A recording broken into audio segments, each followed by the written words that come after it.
प्रियो, क्या आप भी पाप पर पाप करके अपनी ज़िंदगी से हताश हो गए हैं और इसे छोड़ना चाह रहे हैं? यदि हम पाप पर बने रहें तो क्या परिणाम हो सकता है और हम कैसे इससे विजय प्राप्त कर सकते हैं? जानने के लिए इस वीडियो को पूरा देखिए। पवित्र शास्त्र में रोमियो अध्याय 6 के पद 23 में लिखा है, पाप की मजदूरी तो मृत्यु है। प्रियो, इस वचन को हम बचपन से पढ़ते सुनते आए हैं और जब छोटे थे तब संडे स्कूल में भी इस पद को आसान होने के कारण बोला करते थे, लेकिन आज बड़े हो जाने के बाद भी हम इस पद को समझ नहीं पाए। यह एक पद हमें स्वर्ग भी दिला सकता है और नरक भी। हम सब जानते हैं कि पाप की मजदूरी मृत्यु है। उसके बाद भी हम पाप पर पाप करते चले जा रहे हैं। इसका सबसे ज़्यादा शिकार हमारे मसीही जवान हैं, जो न जाने कैसे कैसे पापों में जकड़े हुए हैं। वे यह जानते हैं कि यह गलत काम है, फिर भी वह चाह कर अपने को इस पाप के जाल से बाहर नहीं निकाल पा रहे हैं।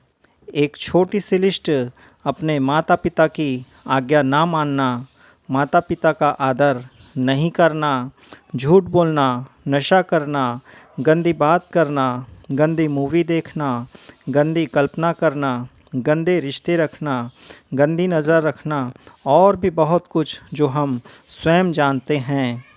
मैं जानता हूँ मेरे जवान भाई बहन इन पापों से बाहर भी निकलना चाह रहे हैं, लेकिन कोशिश करने के बाद भी वे इसे नहीं छोड़ पा रहे हैं। आज शैतान ने पाप को घर घर हर हाथ तक पहुंचा दिया है। शैतान ने आज पाप व्यभिचार को और भी सुलभ कर दिया है। जवानों को तो छोड़िए, अब तो छोटे बच्चे भी व्यभिचार और पाप में जी रहे हैं। क्या होगा हमारा कल? शैतान केवल अपने एक ही हथियार का प्रयोग कर सबको अपना गुलाम बना रहा है। बहुत बार यह हमारे अभिषिक्तों पर भी अपना प्रभाव डाल रहा है। मेरे जवानों, अभी भी समय है, संभल जाओ। यह पाप तुम्हें बर्बाद कर देगा, शारीरिक रूप से, मानसिक रूप से, आर्थिक रूप से, सब तरह से। ये शैतान का मिशन है। जवान और बच्चों को बर्बाद करने के बाद और कुछ नहीं बचता। जवान यह धोखे में ना रहें, अभी तो हमें बहुत दिन रहना है। यह धोखा बहुत महंगा ना पड़ जाए।